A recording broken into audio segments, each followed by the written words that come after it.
পনির তো আমরা কম বেশি সবাই পছন্দ করি, কিন্তু সবসময় কি একইভাবে রান্না করা পনির খেতে আমাদের ভালো লাগে?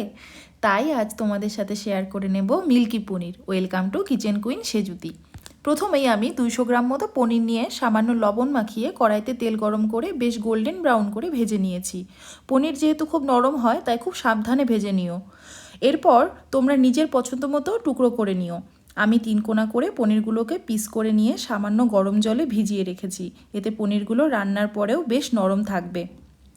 এবার কাজু বাদাম, চারমগজ, কাঁচা লঙ্কা আর সামান্য দুধ দিয়ে মিক্সিতে একটা পেস্ট করে নিয়েছি।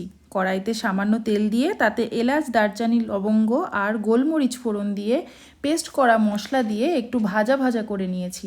কিউব করে রাখা ক্যাপসিকাম দিয়ে একটু নরম হয়ে আসলেই দিয়ে দিয়েছি ফেটিয়ে রাখা টক দই।